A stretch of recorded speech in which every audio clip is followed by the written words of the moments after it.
ఆకాశవాణి ప్రాంతీయ వార్తలు చదువుతున్నది ఎస్ మణి. ముఖ్యాంశాలు: రైతుల సమస్యలు పరిష్కారమే లక్ష్యంగా కేంద్ర ప్రభుత్వం పనిచేస్తోందని ప్రధానమంత్రి నరేంద్ర మోదీ పేర్కొన్నారు.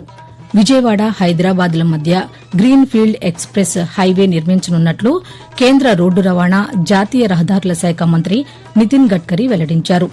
రైతును రాజును చేయాలన్నదే కూటమి ప్రభుత్వ లక్ష్యమని ఆంధ్రప్రదేశ్ ముఖ్యమంత్రి నారా చంద్రబాబు నాయుడు తెలిపారు.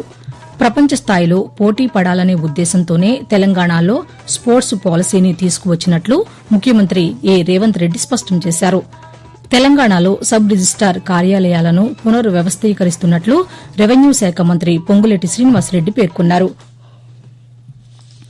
ఇక వార్తల్లోని వివరాలు: రైతుల సమస్య పరిష్కారమే లక్ష్యంగా ప్రభుత్వం పనిచేస్తోందని ప్రధానమంత్రి నరేంద్ర మోదీ అన్నారు. ఉత్తరప్రదేశ్లోని వారణాసిలో నిన్న 20వ విడత పీఎం కిసాన్ సమ్మాన్ నిధులను విడుదల చేసి 9,70,00,000 మంది రైతుల బ్యాంకు ఖాతాలకు 20,500 కోట్ల రూపాయలను నేరుగా బదిలీ చేశారు. అనంతరం ఉత్తరప్రదేశ్ ముఖ్యమంత్రి యోగి ఆదిత్యనాథ్తో కలిసి వివిధ అభివృద్ది కార్యక్రమాలకు శంకుస్థాపనలు చేశారు. ఈ సందర్భంగా ప్రధానమంత్రి నరేంద్ర మోదీ మాట్లాడుతూ పీఎం కిసాన్ సమ్మాన్ నిధిలో భాగంగా ఇప్పటి వరకు 3,75,000 కోట్ల రూపాయలు రైతుల ఖాతాలకు బదిలీ చేసినట్లు చెప్పారు. అనంతరం దేశ ఆర్థికాభివృద్దిని వివరిస్తూ दुनिया के देश अपने अपने हितों पर फोकस कर रहे हैं. भारत भी दुनिया की तीसरी सबसे बड़ी अर्थव्यवस्था बनने जा रहा है. इसलिए भारत को भी अपने आर्थिक हितों को लेकर सजग रहना ही है. लेकिन देश के नागरिक के रूप में भी हमारे कुछ दायित्व है. और ये बात सिर्फ मोदी नहीं, हिंदुस्तान के हर व्यक्ति ने दिन में हर पल बोलते रहना चाहिए. విజయవాడ హైదరాబాద్ల మధ్య గ్రీన్ ఫీల్డ్ ఎక్స్ప్రెస్ హైవే నిర్మించనున్నట్లు కేంద్ర రోడ్డు రవాణా, జాతీయ రహదారుల శాఖ మంత్రి నితిన్ గడ్కరీ అన్నారు.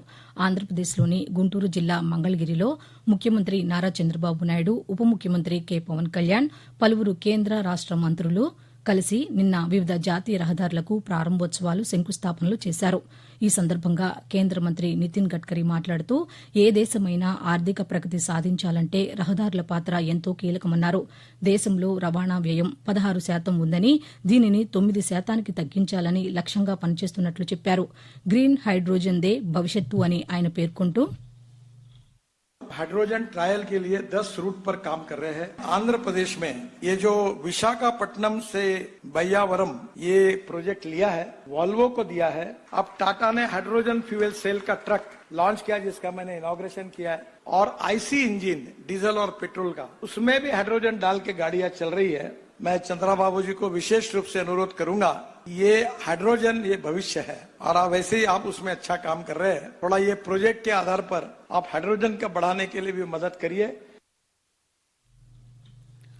అభివృద్దికి, నాగరికతకు రహదారులు చిహ్నమని ఈ కార్యక్రమంలో పాల్గొన్న ఆంధ్రప్రదేశ్ ముఖ్యమంత్రి నారా చంద్రబాబు నాయుడు అన్నారు. 5,233 కోట్ల రూపాయల విలువైన రహదారుల పనులకు కేంద్ర మంత్రి నితిన్ గడ్కరీ శంకుస్థాపన చేసినట్లు చెప్పారు. రాష్టంలో 20 పోర్టులు, 9 విమానాశ్రయాలను ఏర్పాటు చేయబోతున్నట్లు తెలిపారు. రాష్ట్రాన్ని లాజిస్టిక్ హబ్గా మారుస్తామన్నారు. ప్రపంచ స్థాయిలో పోటీ పడాలనే ఉద్దేశంతోనే తెలంగాణలో స్పోర్ట్స్ పాలసీని తీసుకువచ్చినట్లు ముఖ్యమంత్రి రేవంత్ రెడ్డి అన్నారు. చదువుల్లోనే కాదు, క్రీడల్లోనూ యువత రాణించాల్సిన అవసరం ఉందన్నారు.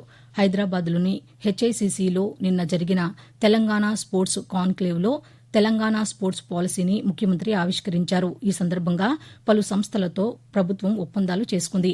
అనంతరం ముఖ్యమంత్రి మాట్లాడుతూ ఆర్థిక వ్యవస్థలో బలమైన శక్తిగా ఎదిగిన దేశం క్రీడలకు బలమైన వేదిక కావాలని పేర్కొంటూ ఒక స్పష్టమైన క్రీడా విధానాన్ని, స్పోర్ట్స్ యూనివర్సిటీ, స్పోర్ట్స్ అకాడమీలను ప్రోత్సహించాలని, దేశంలో నూతన విధానాన్ని ప్రవేశపెట్టాలి. దేశం అభివృద్ధి చెందాలి.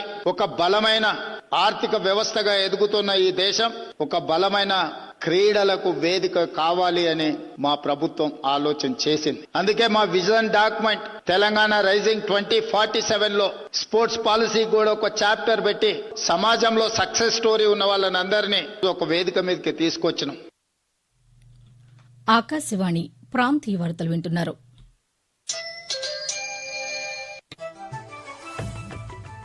నిరంతర వార్తా విశేషాల కోసం ఆకాశవాణి సామాజిక మాధ్యమ వేదికలైన news on air YouTube channel ను, newsonair.gov.in వెబ్సైట్ ను, ట్విట్టర్ లో ఆల్ ఇండియా రేడియో న్యూస్ ను వీక్షించండి.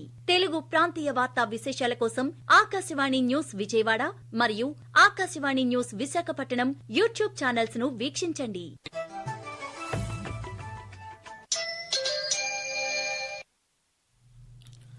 రైతును రాజును చేయాలన్నదే కూటమి ప్రభుత్వ లక్ష్యమని ఆంధ్రప్రదేశ్ ముఖ్యమంత్రి నారా చంద్రబాబు నాయుడు అన్నారు.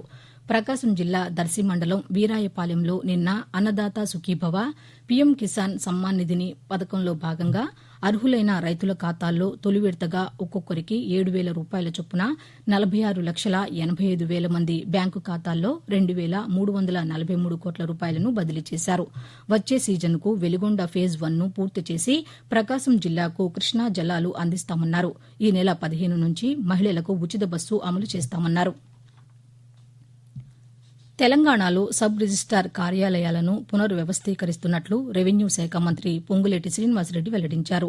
హైదరాబాద్లోని సచివాలయంలో స్టాంపులు, రిజిస్టేషన్ శాఖ అధికారులతో నిన్న సమీక్ష నిర్వహించారు.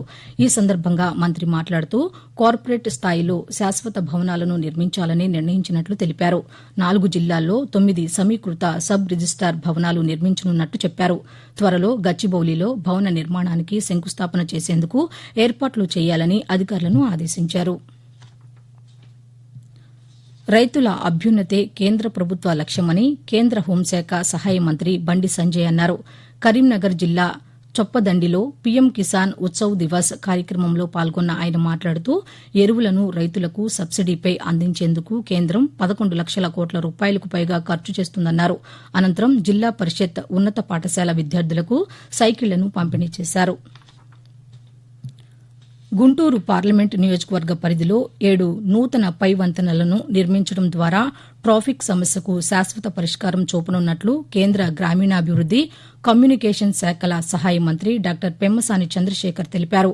ఆంధ్రప్రదేశ్లోని గుంటూరు జిల్లాలో సంబంధిత అధికారులతో నిన్న నిర్వహించిన సమావేశంలో మంత్రి మాట్లాడుతూ కేంద్ర రాష్ట ప్రభుత్వాల సమన్వయంతో వేగంగా అభివృద్ది పనులు చేపడుతున్నామని, 2 ఏళ్లలో గుంటూరును ట్రాఫిక్ ఇబ్బందులు లేని నగరంగా మార్చాలన్నదే తమ లక్ష్యమని చెప్పారు.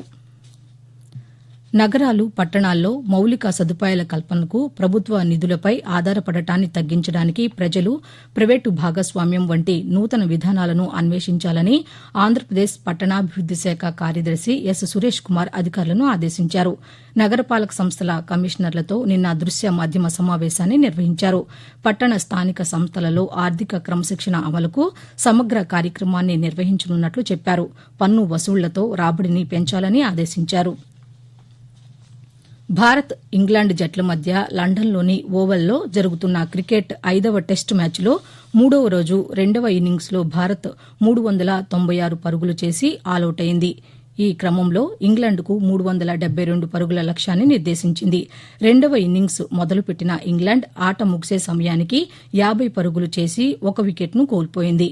4వ రోజు ఆట ఈరోజు కొనసాగుతుంది. వాతావరణం.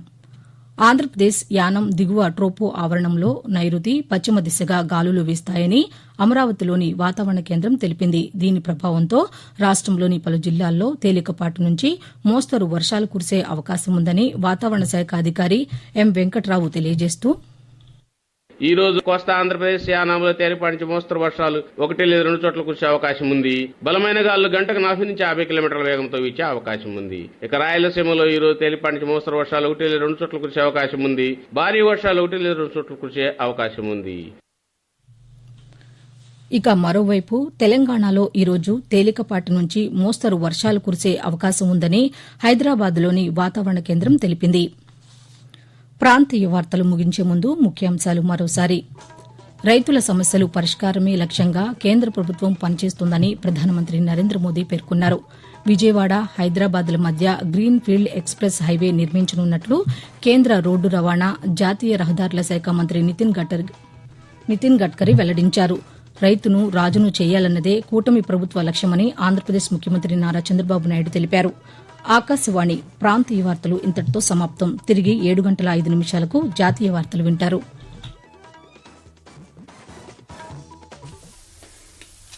ఇయం